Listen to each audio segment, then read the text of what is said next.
Today, everyone, today we are going to discuss a topic about space allocation and requirements of hospitality industry facilities.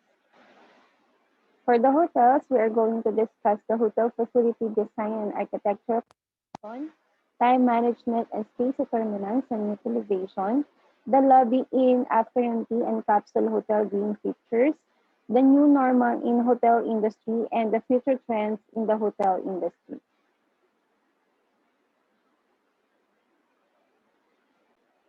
With the growing demand for space, been a steep rise in the per square foot price.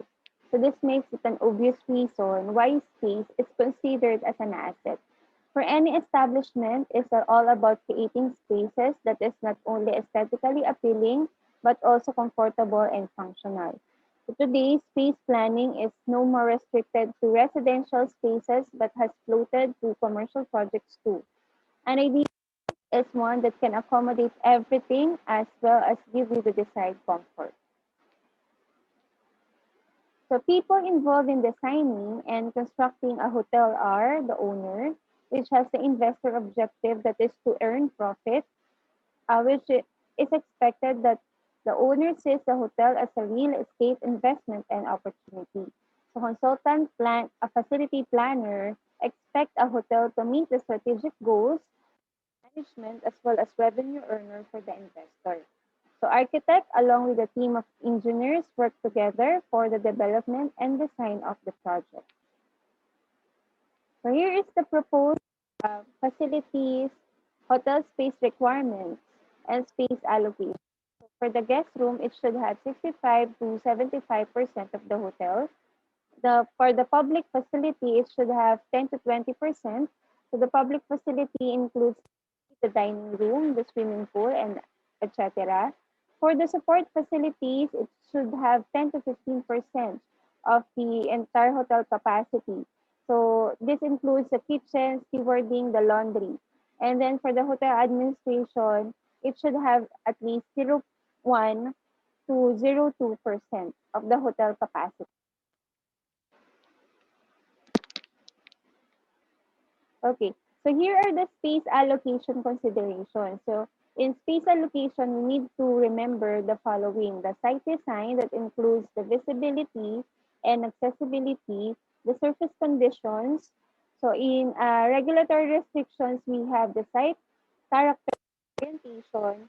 In adaptability, we have the site benefit and then the tower structure. Okay, so here is the example for the hotel design space flow, uh, or what we call the floor plan.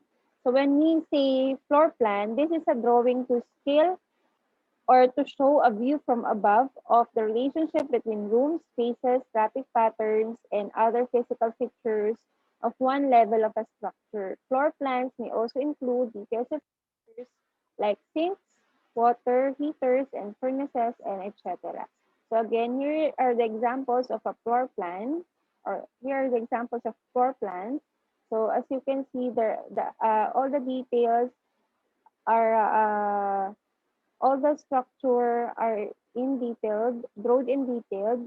Then you can see spaces, and then between room patterns, traffic patterns, and as well as physical features of a certain location or a certain uh, space that you want to create. Okay. Okay, so for the primary space requirements in the hotel industry, we have for the budget hotel, it should have 200 to 275 square feet. For the standard hotel, it should have 275 to 325 square feet. For the first class hotel, it should have 325 to 375 feet. And for the luxury hotel, it should have 375 to 450 square feet. So of course, as we all know, the category of hotel also involves its different features inside the guest room.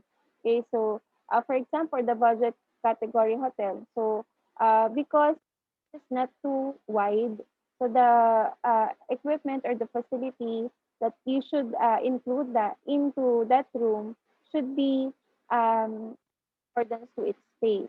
No? Like also with the same also with the standard, the first class, and the luxury hotel. Okay. Next, for the public facilities, as we all know, public facilities comprise of restaurants, spa, lobby, washrooms, banquets, conference hall, lounge, and others. So the amount of space allocated to the various public facilities will fluctuate. So it varies between 10 to 20% of the total floor area of the entire hotel. So lobby, it varies between 2 to 6% of the total floor area of the hotel. Main lobby, or is equivalent to 7 to 10 per guest room. So for the seating area, we have zero point 0.7 to 1 square foot per guest room. For front desk, we have 3 to 4 square feet per guest room. And then left luggage room, we have 0.5 to 1 square feet per guest room. And then for the public washrooms, we have 0.5 to 1 square foot for gentlemen and ladies. Okay. So next slide is about the recreational facility. So recreational facility includes swimming pool, toilet area, health club, greenery, and then circulation area. So for the swimming pool, we need to have 10 to 20 square feet. Room, for the guest room, locker, shower, that includes in the 10 to 20 square feet for the swimming pool. So for the toilet area, we need to have 2 square feet per guest room.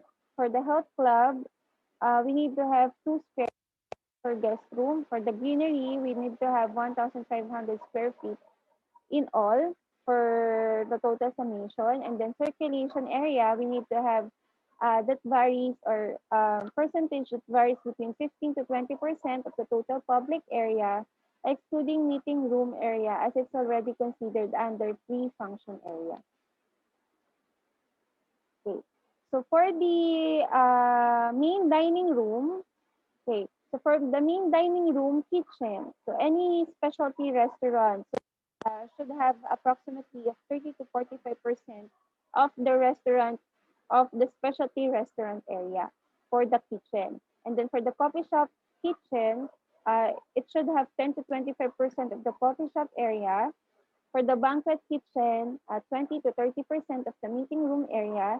And then the room service, 1 square foot per guest room. For the F&B storage area, we need to have 35 to 40% of the kitchen space. And then sa receiving office, we need to have zero point 0.3 to zero point 0.5 square foot per guest room. Platform, 100 to 250 square feet. Okay.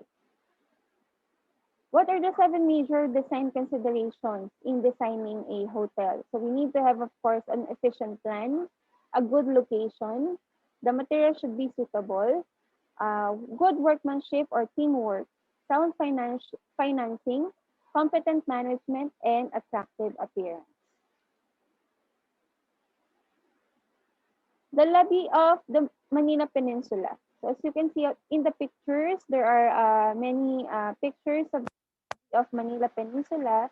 So as you can see, the lobby is surrounded of people with tables and chairs, as well as the tables for the tea, no, appetizers, sandwiches, and assorted pastries. So as we can see and imagine how big the lobby of Manila Peninsula is. No? So that all of this will be fit to the lobby area, and the guests will be served in accordance to what they prefer.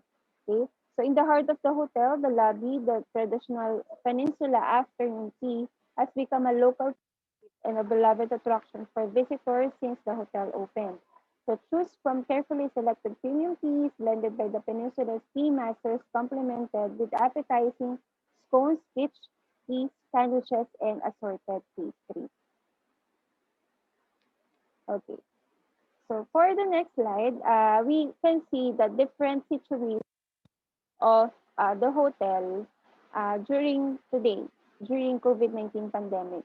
So we have here in the first picture, the second picture, as well as the fourth picture below. that they are all cleaning the room. No, every section of the room, they clean it up and they spray sanitizers, um, different chemicals to put in order to maintain the safe safe environment for the guest room, okay, and then for the guests as well. And then as you can see the spaces, so here uh, with this two cleaning the entire guest room, they are able to move. Even they are two, so they are able to move and they are able to fog the room. No? So the space is better enough in order for them to fit on the room inside the room.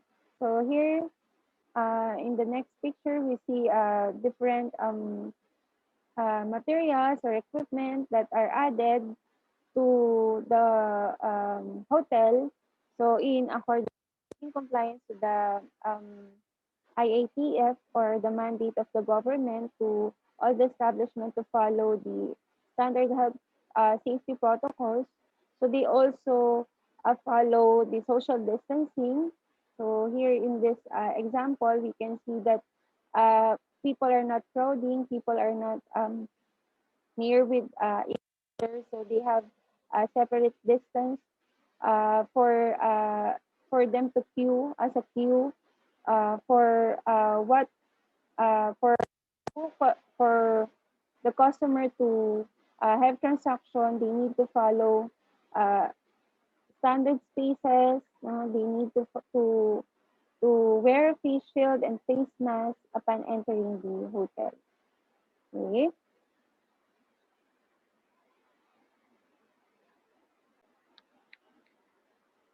Okay. So for the next also a new normal in the hotel industry. So they have different equipment. Again, they follow the right distance. No, they have the markings in which the guests will stand for them to know where will they stand. So this should be visible and this should follow the measurement of 6 feet at least 6 feet apart. And then for this picture, an additional equipment to check the baggage and to uh, make the entire stay of the guest safe inside the hotel, clean. The baggages are being checked for the assurance that no virus will stick to their baggages upon entering the hotel. So all of that included in planning and space allocation because we need to consider how much spaces we are going to give for this equipment since we need to follow the industry or the hotel industry needs to follow standards from the interagency task force of the government as uh, for them to follow the safety health protocol. So they need to allocate spaces for additional equipment like this. Okay. So future trends in hotel industry. So hotel staff don't have to worry about their jobs for the next few years. Robots are appearing in hotels. McLean Hotel by a robot named Connie. He tells them about the hotel services, local sites, and which restaurants to visit. Connie was developed jointly by Hilton and IBM. So I think the what will be the problem with this one is that in hospitality industry we are focusing on giving excellent service to our guests. They need to feel the warmth of our services, of our welcome.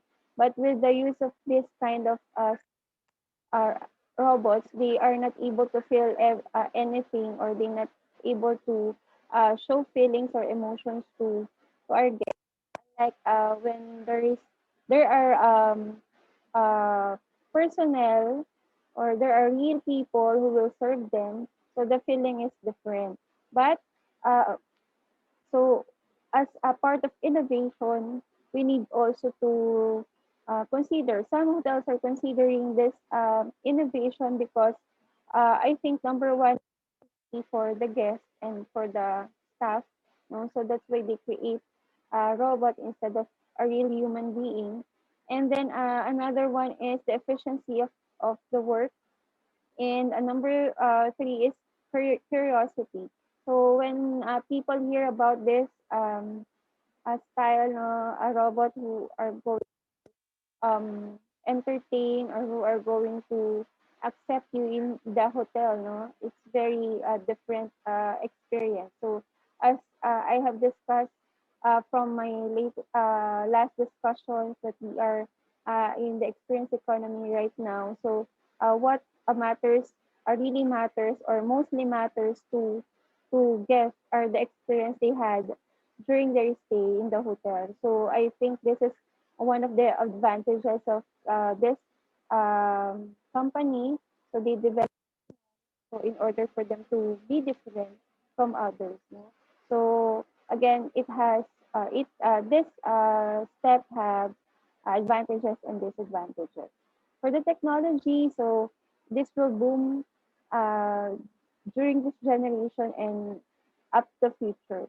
So technology, 72 of the percent of the managers in the industry invested funds in technological innovation in the period from 2011 to 2016. So mostly, people today are working from home. Personnel are not allowed to go outside, so they are skeletal workforce. So they need to really do innovations, no, in order for the operations to continue despite of having skeletal workforce for the employees. So this example for the robot staff, no, this is also one of uh, ways on how to one of to continue operations despite of this vital workforce. And these are this of course obviously this is made by technology, by the advanced technology. So another trend is the healthy living. So 80% of people are more focused on their physical and emotional state than 3 years ago. So this involves not just eating properly and sport. People are also beginning to monitor the quality of their sleep and relations with the nearest and dearest, and are even trying to meditate. So again, I repeat, so we are now in the experience economy. So what really matters to the guests or majority of the guests right now is the experience or are the experiences they have inside the accommodation facility. So we need to as you as future hoteliers, so you need to make sure if you are going to be a manager someday, you need to make sure that your guests will feel relaxed and will feel comfortable, and the experience they will have in your establishment will really mark them as memorable experience, so that they will never forget.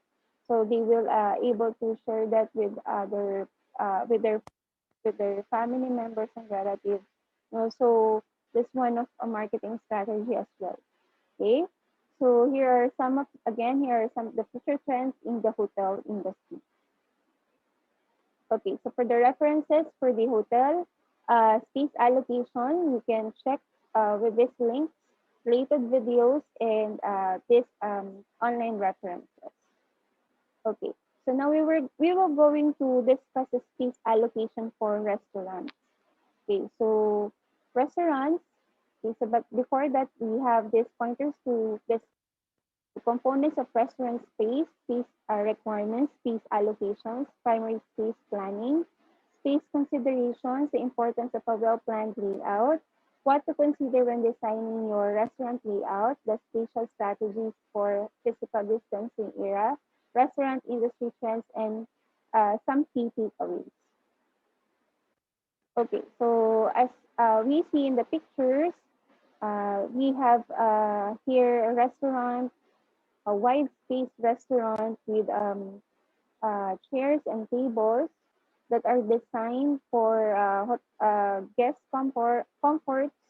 And then this one also, we have the first one, for the first picture, we can see rectangular or square shaped chairs and tables. So here we can see chairs with uh, wooden structure, okay, and then compared with the first picture, and then also the space is very wide, so as the customers will able to come in and out without having discomfort. So as we can also see, because the spaces are very wide, so this is very obvious that they can able to accept customers, numbers of customers. So uh, full pack of customers. So as they have a wide spaces. Okay, and then for this one, the dining chairs and tables are located outside, and they have this umbrella to protect the customers for heat and for possible rain. Okay, so they design so the restaurant spaces are being planned in accordance to the needs of restaurant. No, first, of course, they also consider the menu here. So, in accordance with the menu, and then everything will follow. So, how many seating capacity to have in a restaurant? So, the space should match to the seating capacity or the number of customers that you would like to serve in your restaurant. Okay. So, here are the different components of a restaurant space. First, so in service area and a staff area, you need to consider the electrical, the plumbing, the HVAC, the surveillance, and the service entry. So heating, HVAC stands for heating, ventilation, and air condition. So for the kitchen, you need to have to consider the preparation, the cooking, the storage, the utensils and equipment, perishables and non-perishables. So for the dining area, you need to have the entrance of the lobby, the reception, the waiting lobby, the bar and the dining space, the bar, the POS as well, and then the lounge. Okay, so those are the restaurant space. Okay, so for the space requirements, so here are some measurements that you can consider in creating your own restaurant someday. So for the dining floor area, you need to have up to 100 square meters. And then for the dining floor area, that will cover up to 250 square meters. Okay. It can also have 500 square meters, 1,000 square meters, or over 1,000 square meters. Okay, so for the walkway width, it's um, this measurement, so 1.10 meters, 1.30 meters, 1.65 meters, 1.80 meters, 2.10 meters, greater than or less than the dining floor area.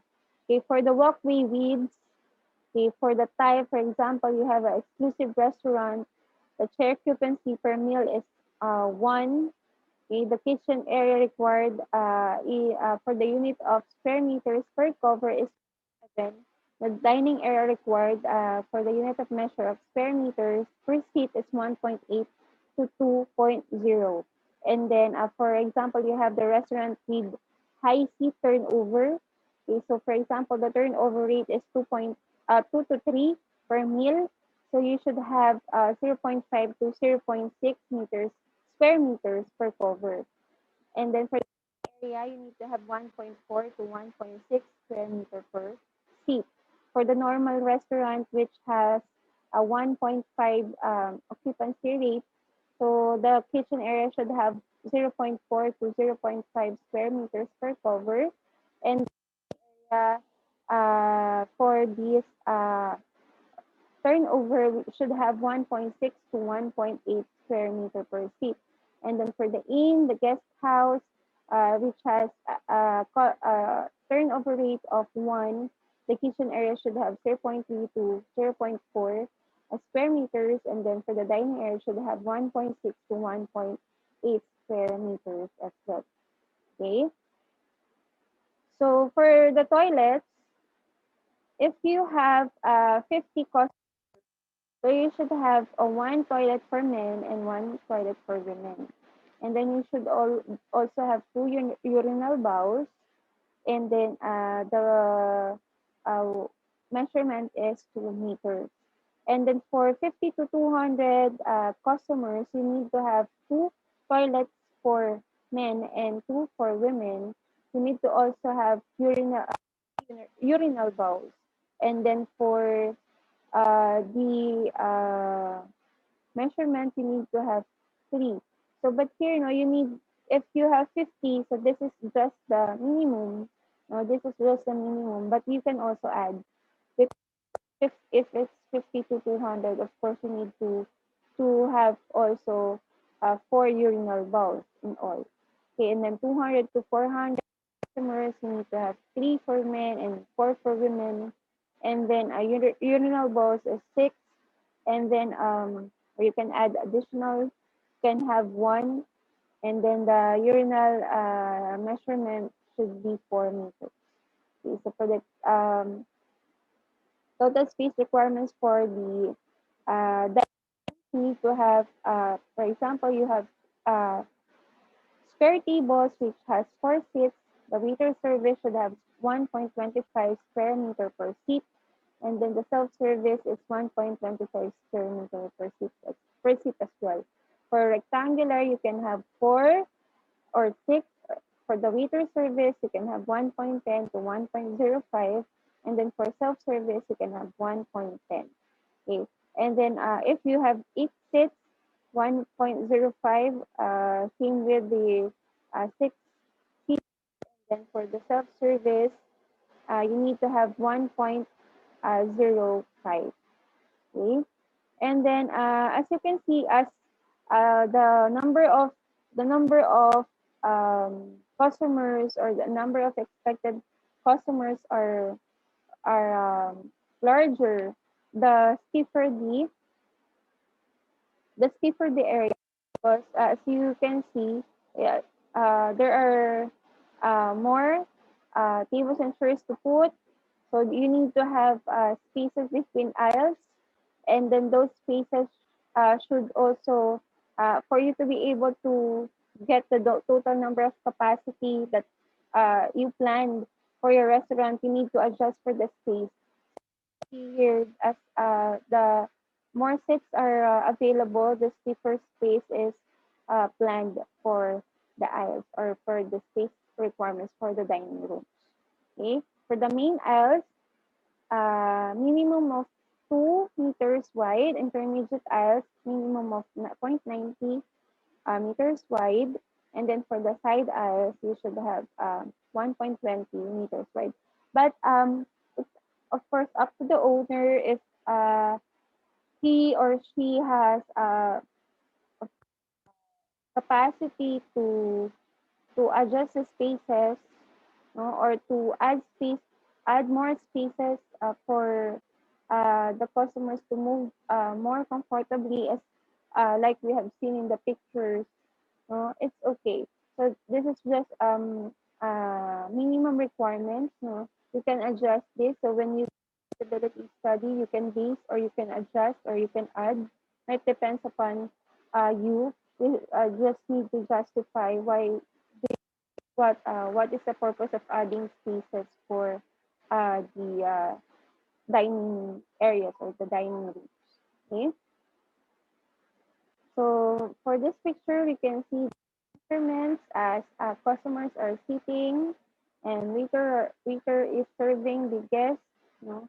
So the spaces between the space between the floor and the chair, okay, the space between the tables, the width of the uh, chairs, in between the legs of the chairs, all of that should be measured. And these are measured in accordance to how customers will feel as they sit on the chairs, and as they eat on the tables.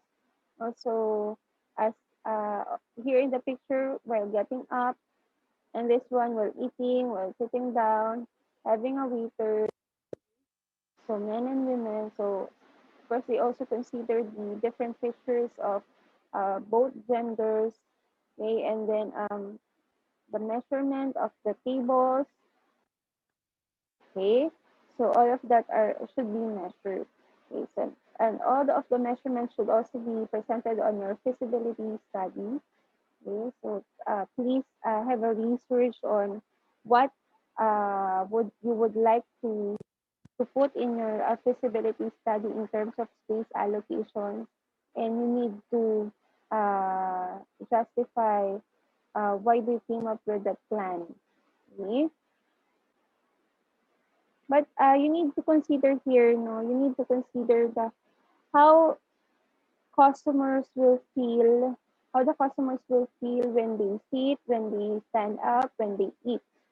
Okay, so the measurement presented here are you can use this as your basis as like what I've said earlier, you can use as basis, but you can adjust. It depends upon the needs of your customers, of your potential customers. Okay. Okay. Next slide is okay. So again, this is an example of a table sitting dimension. Okay, so we have for letter A, table area required for the total area required for a table should be 60 inches to 90 inches. Okay, and then width, okay, here 24 to 42 inches. And then for the customer traffic and seating area, letter C, okay, should have 54 to 72 inches. Okay, so for the customer seating area, you need to have 18 inches to 24 inches. Traffic area, okay, you need to have 24 inches for the tabletop height. Okay, for the tabletop height, you need to have 29 to 30 inches. So here is the traffic area. So you need to have 18 inches, 24 inches. And for the seat height, you need to have 16 to 18 inches. Okay, for the wheelchair seating requirements, so you need also to consider having this in your restaurant. Okay, so you need to have 30 inches for the wheelchair sitting area, and then for the tabletop, we need 24 to 42. Okay, for the customer sitting area, you need to have 18 to 24. The distance to underside table 30 inches. Okay, and then table top height 31 inches. Okay.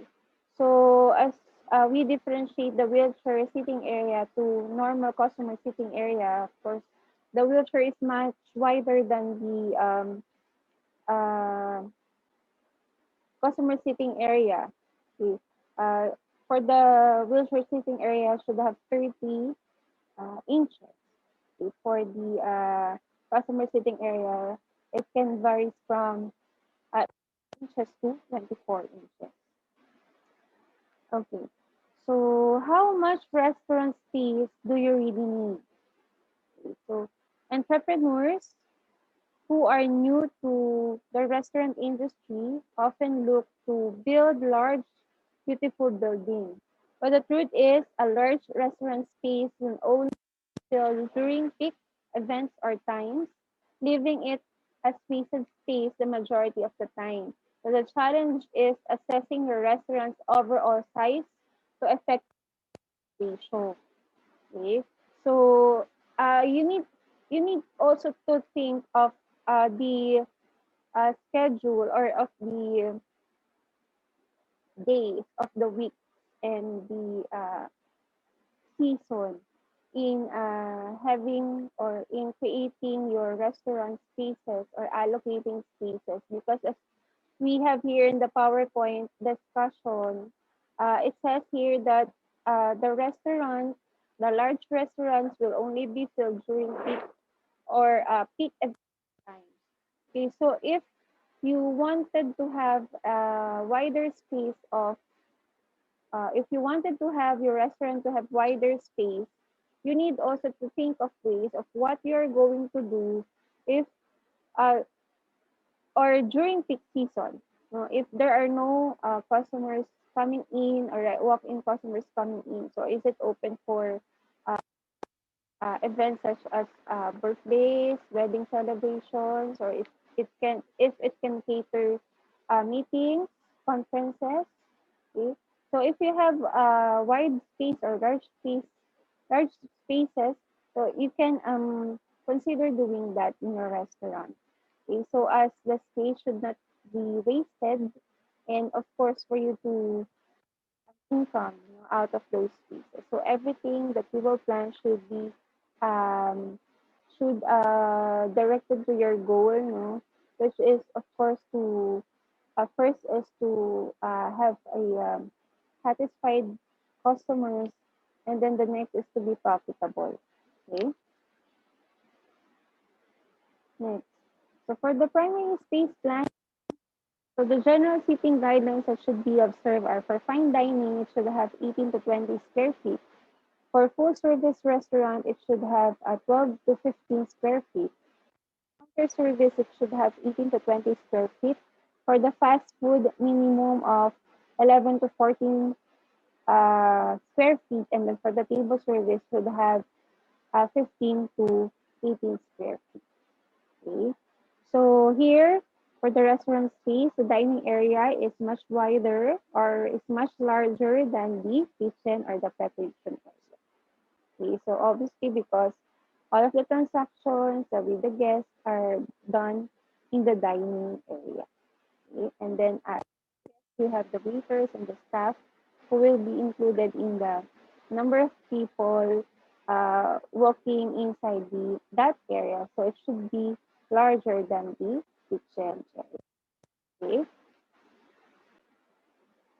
Okay. So for the table spacing, okay, you can consider to have rectangular square table or round table, but you need to consider the spaces in between tables, okay? Spaces in between tables, okay? In between tables and chairs as well, and in between uh, chairs and the service aisles. Okay? So this is a guide for setup for banquets, weddings, restaurants, and other events.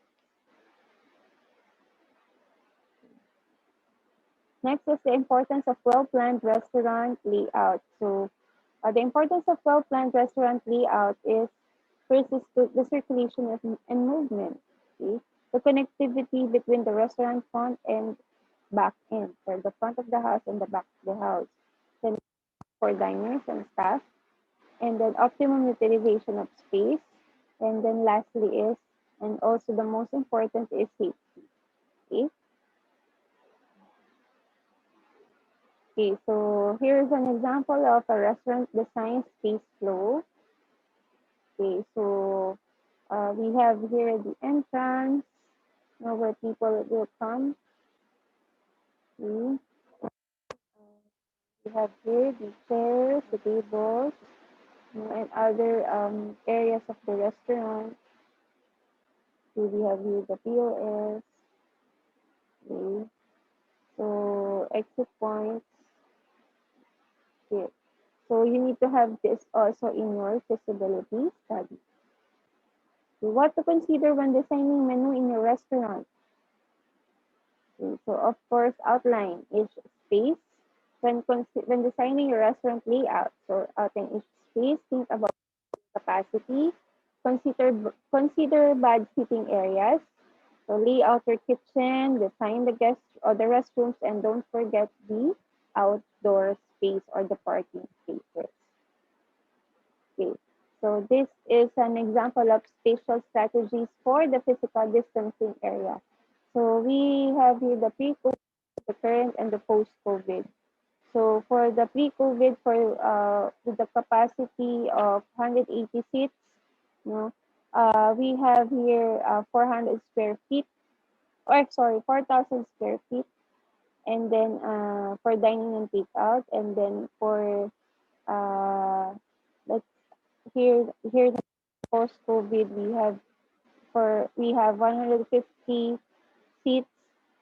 We have 4,070 um, square feet, much wider than the pre-COVID. Even the seating capacity is lesser because uh, we are following the protocol that restaurants should only cater lesser amount of customers, in compared to the COVID situations of restaurants.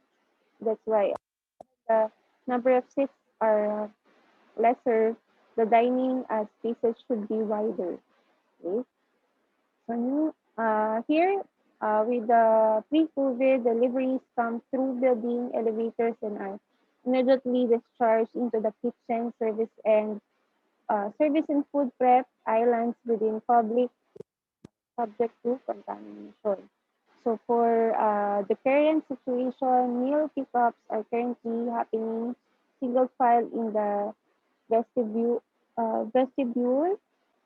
and then most furniture is being stored in the private dining room and on the patio. The majority of the dining space has been decommissioned to avoid contamination.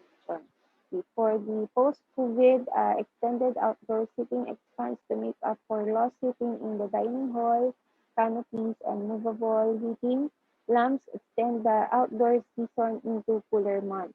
New exchange zone performs as a buffer between public and kitchen spaces, and the existing bar and service space adjacent to the elevator would transform to serve this function. So, but this is of course case-to-case basis. So, like what is happening today, the number of COVID-19 cases and variants are rising. So, as of the moment, they need to impose community quarantine, which closes all the dining, closes all the dine-in restaurants within Cavite, and specifically here in Tagaytay. So the situation is different from depends upon what is happening. We don't know what we need to do in order to recover. But if the lockdown will be lifted, there are of course adjustments for the restaurant industry, and for sure they will follow because as their business, if they want to pursue the business, they will do everything to follow the rules and regulations and to continue their operations.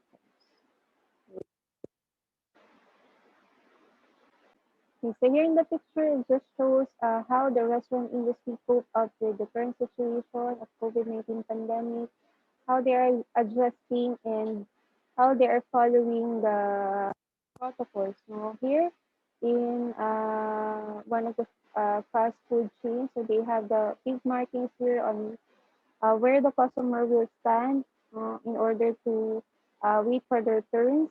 And then this staff is cleaning thoroughly the table and of course the chairs using that will lessen the virus, and then with complete uh, gear or PPE. And then here, the distance between the staff and the customer, and then here in the kitchen, they also wearing PPEs while preparing the food for the customer. Okay. The other innovative ways in order to continue the operations of the restaurant from different countries.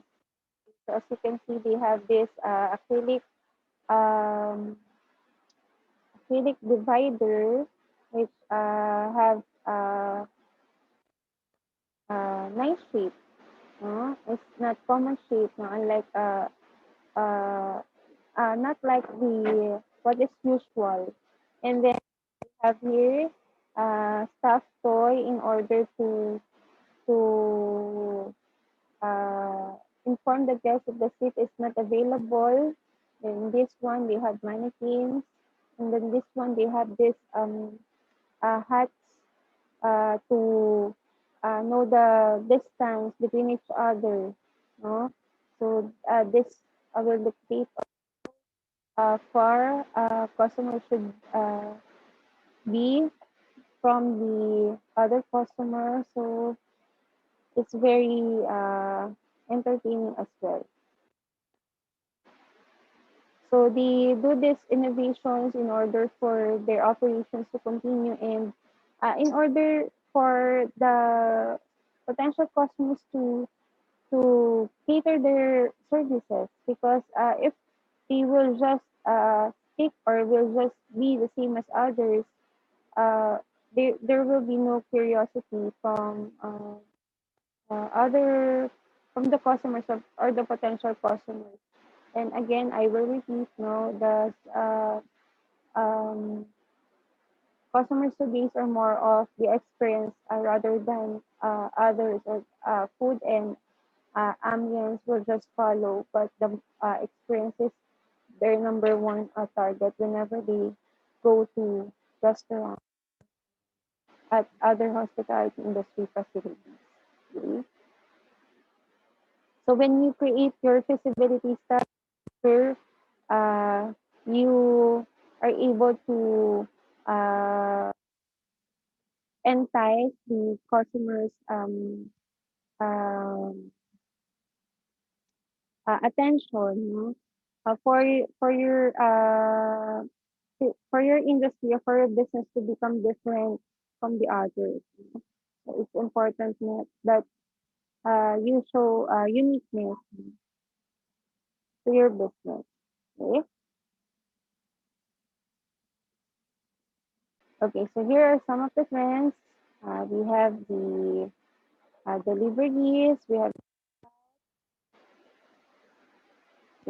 the Grab, Food Panda. We have here in the Philippines. So today we are allowed to have takeouts only and deliveries for the restaurants. No dine-in. Okay. Okay. So here are the references for the restaurant fees allocations. Okay. You can search for the links if you want. Okay. Okay. Let's go now to the tourism industry. The tourism industry, so there are three main factors of space planning and we have the dimension, the layout, and the quality of the space. So universal design is a design of products and environments to be used by all people to the greatest extent possible without the need to adapt or to adaptation or specialized design. Before gathering the information, we have to consider the dimension of space, the occupants of space, and the utilization of space. So here is an example of a universal design. So this is known uh, universally. Okay. So we have here the design of a Universal Studio Singapore. Okay. And also we have the design for, so you have seen spaces, how they place rides based on the allocation of spaces. Okay. Next, we have here case study number one, Philippines at a city that works. So according to the Ayala Lands Corporation, they convert open spaces into business hubs and residential districts through proper planning and urban space. So in Makati City, area is 950 hectares, or 74,778 square meters of open spaces, 500,000 daily pedestrian traffic, 9 parks and gardens, various Ayala malls, complex, and condominiums project, five-star international hotels, the blank slate or an empty space allowed Ayala's planners, the six nodes, Makati Business District, the Ayala Lifestyle District, the Ayala Triangle Gardens, Urban Oasis, Ayala North, Exchange, Young and Creative Hub, and McKinley Exchange. Uh, Hub. So this is a manifestation that Makati City is really a wealthy city because they have different recreational facilities within their city that caters lots of people. They bring services to many people. They have accommodation services, they have restaurants. Of course, they have different sites to visit. Okay? And they offer a large, very large area which has 950 hectares. Okay? Okay, so five attributes of Kevin Lynch theory, 1963. Okay, so clearly defined edges, well-networked paths or streets. Okay, so these are the attributes of tourism site. So this is from the Kevin Lynch theory of 1960. You should have memorable monuments, vibrant nodes, and distinctive districts and places. Okay? So the uh, once a site is attractive, so people are very much curious on going on that site. So that curiosity will lead to business and will lead to profit. So and as experience they have memorable experience to the place. They were able to share that with their friends and relatives. And they might also come there to visit the place, and again, that will generate as well. Okay, so according to Kevin Lynch theory, these are the following attributes that a place should have. Okay, again, clearly defined edges, well-networked paths, memorable monuments, vibrant nodes, and distinctive districts. For the Arca South, another case study of the Philippines, a city that works, we have the Arca South, we have the Bonifacio Global City, and New Valley, which offers also wide range of services and uh, views to guests, and which give the guests or the customers a memorable experience. Okay. Okay. So for the continuation, so in space management, we can use technology. So in order to manage the space in large facilities, it's critical to harness technology and use space management software. A smart city is an urban area that uses different types of electronic Internet of Things or the IoT sensors to collect data. The Internet of Things is a system of interrelated computing devices, mechanical and digital machines to provide identifiers and the ability to transfer data over a network without requiring human or human to computer interaction. Okay, so in the future, most of the places are like a smart city, wherein there is Internet of Things, everything um, generated by the internet or by the technology. Okay, and in continuation with the Internet of Things, we have here the home construction, transport mobility, the health body, the building infrastructure, and the cities.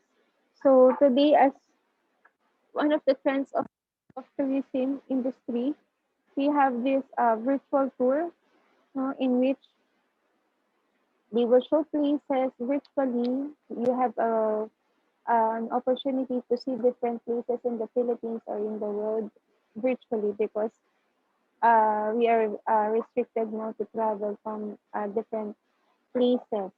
Okay, so that's one example of Internet of Things. Also, the services for the hospitality industry are also innovated through the with the use of Internet of Things, and it should move. The hospitality should be moved and should innovate. So that's why they are doing this ways in order to continue in order to continue services, to give services to tourists, to guests, and to customers, even with this kind of situation. Okay. Okay. So for the consumer, for uh, continue Internet of Things, so we have the light bulbs, the security, the pet feeding, irrigation control, your smoke alarm, refrigerator, infotainment, washer, dryer, stove, energy monitoring. So these are all generated by the internet. Then transport mobility, traffic routing, telematics, package monitoring, smart parking, insurance adjustment, supply chain, public transport. So the health and body, the patient care, elderly monitoring, remote diagnostic, equipment monitoring, hospital hygiene, biowearables, and food sensors. And then for the building infrastructure, the HVAC, security, lighting, electrical, the transit, emergency alerts, structural integrity, occupancy, and energy credits. The industries, the electrical distribution, the maintenance, surveillance, signage, utilities and smart grid, emergency services, and waste management. So as you can see, this is Internet of Things is very diverse. They are able to serve consumers from home, transport, health, buildings, and city industries. Okay. So smart city components. City components integrate information and communication ICT and various physical devices connected to IoT network to optimize the efficiency of city operations and services and connect to citizens. Okay. So the dimensions are smart economy, smart living, smart governance, smart mobility, and smart people. Of course, uh, this all are the dimensions of smart city. Okay. So of course, when or when lifestyle is circulated with the internet, uh, it fastens the lifestyle. It improves the lifestyle. And that those are some of the components of smart city. Okay, and we are also doing that in our industry today. Okay, so case study number 2, Singapore, the city in the future. So space planning for Singapore become an economic imperative for a land scarce and a resource scarce nation. Okay, so problem area for Singapore is 720 kilometers. The population is 5.6 million. Public housing is 82% of the resident population. And tourist arrivals is 18.5 international tourists. Okay. So here is their vision. Okay. So as we read, our vision for Singapore to be a smart nation. So that's why Singapore is very known to be, even the land area is so small. Um, they have um, developed in they have developed industries that are really make their country known all over the world.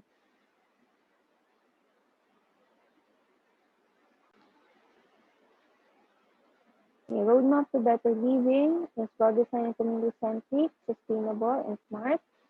Okay, so here are some recommended videos which you can watch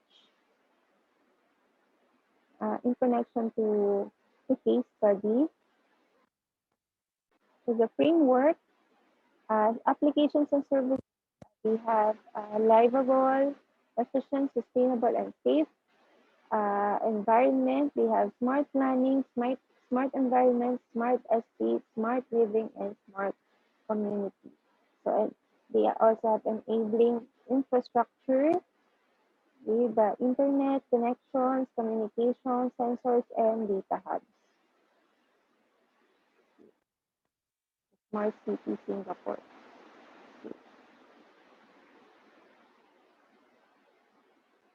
Okay. So here, it's like very simple. The way of living is very simple, although very advanced. Okay, because they uh, make use of the technology better, in order to serve their people in a smarter way. So in Smart Nation Singapore, they want to have better living, stronger communications, more opportunities for all in terms of human environment, business productivity, health, public sector.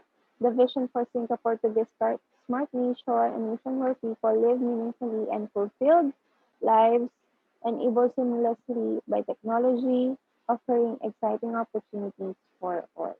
End of quote. Okay.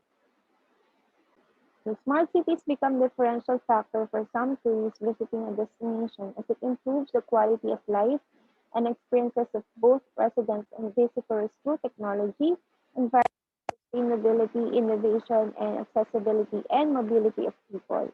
It is applied to describe an increasing reliance of tourism destinations, their industries, and their tourists on emerging forms of ICT that allow for massive amounts of data to be transformed into value propositions.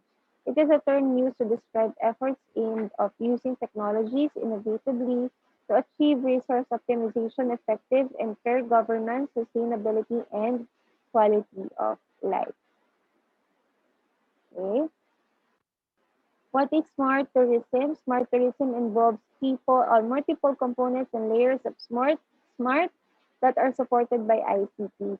It refers to smart destinations, which are special pieces of smart cities. They apply smart city principles to urban or rural areas and not only consider residents but also tourists in their efforts to support mobility, resource availability, and sustainability and quality of life visits. Smart tourism is an innovative tourist destination built on an infrastructure of state-of-the-art technology, guaranteeing the sustainable development of tourist areas, accessible to everyone, which facilitates the visitor's interaction with and integration into his or her surroundings, increases the quality of the experience of the destination, and improves residents' quality of life. Okay, for the components and layers of smart tourism, smart experiences, smart business ecosystem, and then smart destinations. They have collection of data, exchange, and processing of data in order to have this following components. Okay, the dimensions, accessibility, innovation, sustainability, and ICT. Okay. So in smart tourism cities, they also have in Barcelona, we have in Brisbane, Amsterdam, Seoul, and Jeju Islands.